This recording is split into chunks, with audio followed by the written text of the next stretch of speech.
anda, gajah merupakan penyelam dan perenang hebat. Walaupun ianya bertubuh besar, tetapi dia menggunakan keempat-empat kaki semasa berada di dalam air.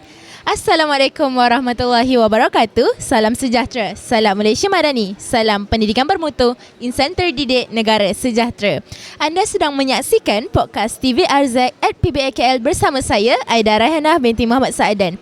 Tahun ini, Pahang menjadi negeri tamu bagi PBAKL 2026. Pahang bukan sahaja terkenal dengan kekayaan budaya dan warisannya, malah turut memiliki khazanah alam semula jadi yang amat berharga. Turut bersama saya, Tuan Muhammad Ashraf Naim bin Zamri, Penolong Pegawai Hidupan Liar Pusat Konservasi Gajah Kebangsaan Jabatan Perhilitan Semenanjung Malaysia. Apa khabar Tuan? Oh baik, Alhamdulillah. Baik, beralih ke soalan pertama kita. Tuan, bolehkah Tuan ceritakan apakah sejarah penubuhan Perhilitan dan Pusat Konservasi Gajah Kebangsaan? Okey, baik. Terima kasih Tuan Aida. Puan Aida. Cik Aida, maafkan saya. Baik, nama saya Muhammad Ashraf Naim bin Zamri. Saya merupakan Penolong Pegawai Hidupan Liar di Pusat Konservasi Gajah Kebangsaan Kuala Gandah di Lancang, Temerloh, Pahang. Saya dah bertukar di sana lebih kurang 6 tahun lebih lah. Lama. Tak lama tapi boleh lah. Dia cukup berpengalaman lah. Boleh lah sikit-sikit. Okey, saya akan ceritakan sedikit lah tentang jabatan saya sendiri, iaitu Jabatan Perlindungan Hidupan Liar dan Taman Negara Perhilitan Semenanjung Malaysia. Baik, Jabatan Perhilitan ni dia sebelum nama dia adalah Megas Tua. Megas Tua dulu nama-nama dia. Ditubuhkan ketika King George V National Park ditubuhkan, iaitu sekarang nama barunya Taman Negara. Okey. Kemudian kita dah diwartakan menjadi nama Megas Tua Malaysia, and then pada tahun 19 ataupun 2000-an kita tukar kepada Jabatan Perlindungan Hidupan dan Taman Negara Perhilitan Semenanjung Malaysia. Antara fungsi jabatannya adalah lebih more kepada hidupan liar, termasuk gajah, harimau, tapir, ke serangga, ke amfibia, ke burung, semua kita jaga. Okey. Itu secara orang kata secara umum untuk perhilitan. Baik, secara khususnya di tempat saya, iaitu Pusat Konservasi Gajah Kebangsaan Kuala Gandah, kita buka pada tahun 1989. Pusat itu ditubuh untuk kita orang kata sebagai pusat pemindahan translokasi hidupan liar, terutama gajah, yang pada ketika itu ada konflik lah antara manusia dengan gajah. So pusat ini berperanan sebagai membantu mengurangkan risiko kerosakan yang dibuat oleh gajah. Kita pindahkan habitat dia ke tempat lain. Okey. Dan kemudian pada tahun 2000 kita buka kepada pengunjung, pelancong, untuk tengok lebih dekat lagi gajah, terutama gajah denak lah. Apa itu gajah denak? Gajah denak adalah gajah separa jinak. Maksudnya dia jinak, dia baik tapi tetap ada liar dia.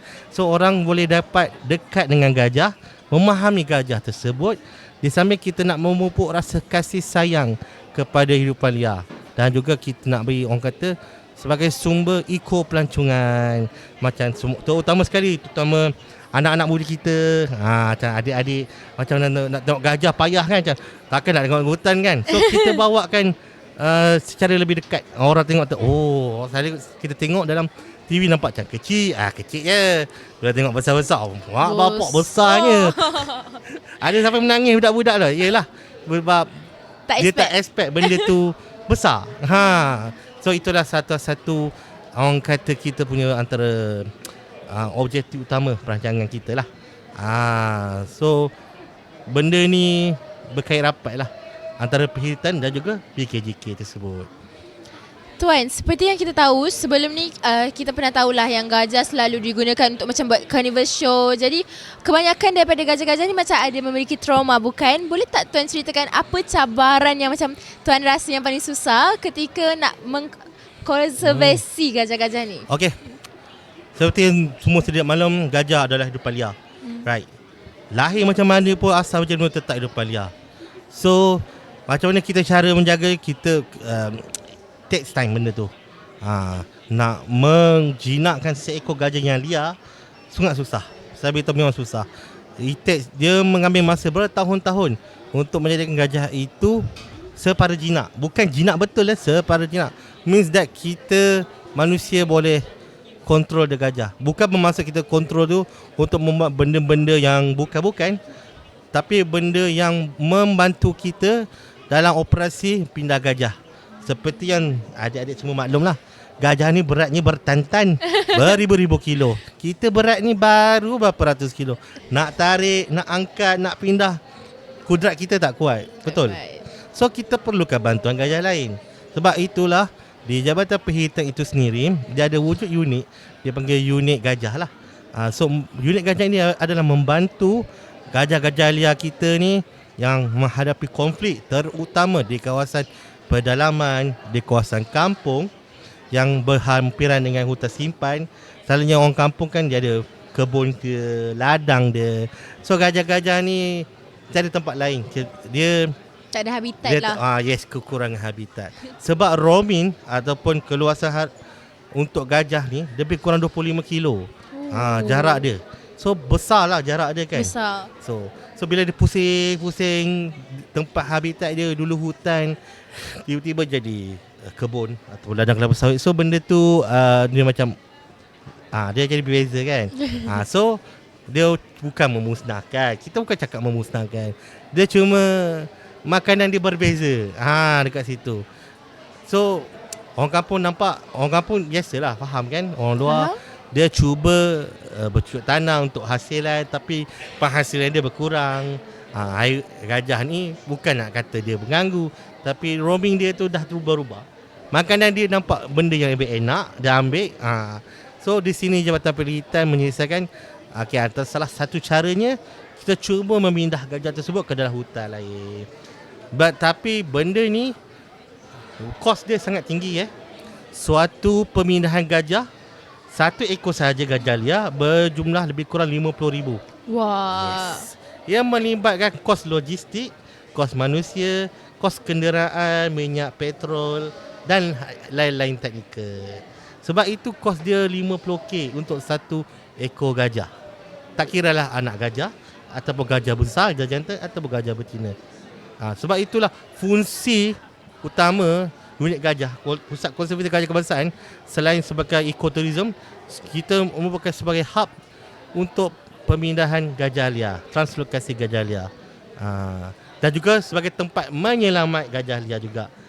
Jikalau gajah liar tersebut cedera, kita akan membawa dia ke Kuala Ngandang untuk merawat. Dan setelah dia sihat, kembali sembuh, kita akan pulang balik ke habitat asal dalam hutan. So 3 peranan dah saya cerita dah. Jadi dia macam ada satu hutan simpan untuk mereka punya berhabitat semula lah kan. Baiklah, soalan kedua saya, apakah latar belakang Anak Pahang? Baik. Kalau untuk yang berkaitan dengan soalan kedua tadi, kepada para pengunjung yang datang ke Pristine Pahang tingkat 5, anda akan jumpa satu anak gajah liar yang bernama Anak Pahang. Tapi baru saja sebentar saja tadi Menteri Besar Yang Amat Berhormat Menteri Besar Pahang dia dah bagi nama dia Atan. Atan. Awet Tan anak gajah tersebut Atan, kita bagi nama Atan lah. Atan tu merupakan anak gajah liar berumur anggaran sebulan atau 2 bulan yang dijumpai oleh mandor kelapa sawit ketika itu. Tapi ketika itu dia mati lemas lah. Kronologi dia yang saya tahulah, dia diceritakan oleh ketika kejadian tersebut oleh staf perkhidmatan ketika itu. Mereka memberitahu ada satu kelompok gajah ini mahu menyelamatkan diri di kawasan ladang kelapa sawit di Romping Pahang. Ketika mereka hendak melintas parit yang besar, anak gajah tersebut telah terjatuh ke dalam parit tersebut dan tenggelam dengan air banjir. Ibu gajah tersebut cuba menyelamatkan dan menarik anak gajah tersebut ke darat. Tetapi bila dia berjaya menarik ke darat, anak gajah tersebut tak dapat diselamatkan. So dia mati on the spot ataupun mati lemas. So ibu gajah tersebut tak dapatlah. Memang dia akan berasa sedih, tapi dia hidup mesti diteruskan. So kumpulan gajah tersebut terpaksa meninggalkan karkas ataupun anak gajah tersebut. Dan kemudian anak gajah yang Atan ni dia dijumpai oleh mandor kelapa sawit yang ketika itu berjalan lah. Dia pusing mengelilingi lepas air dah surut sikit, dan dia menelefon pejabat Perkhidmatan Daerah Rompeng, dan kemudian pejabat Perkhidmatan Rompeng mengambil anak gajah tersebut, dan setelah ambil kira, kita buat anak gajah tersebut untuk diawet, untuk taxidermi lah. Kerana kadar fizikal dia yang baik, yang okey, dan tak ada cacat cela lah. Kecederaan cuma dia mati lemas. Dan kita awet lebih kurang dalam sebulan, dan terjadilah anak gajah ataupun orang kata anak pahang. So mana-mana nak tengok anak pahang yang seperti yang dia beritahu, boleh datang ke tingkat 5 Bilik Pristine Pahang. Dia akan berada sehingga akhir 6 hari bulan 7 hari bulan. Ya. Hari terakhir Pesta Buku Antarabangsa KL.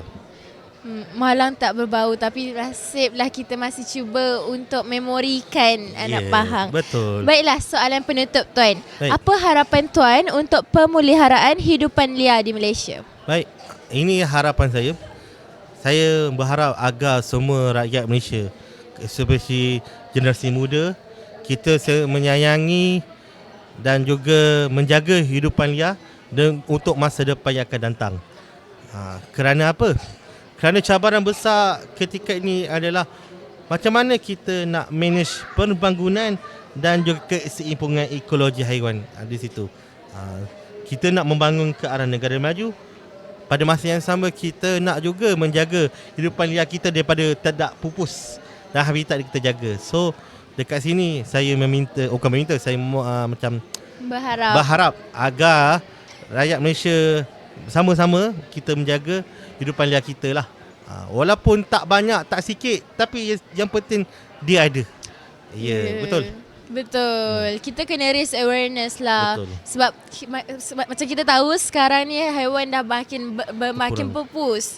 Baiklah, terima kasih Tuan. Sama-sama. Semoga perbincangan hari ini dapat meningkatkan kesedaran semua warga Malaysia kita tentang pentingnya memelihara hidupan liar dan alam semula jadi sebagai warisan negara yang tidak ternilai. Baik. Sekian dari kami. Assalamualaikum. Bye-bye.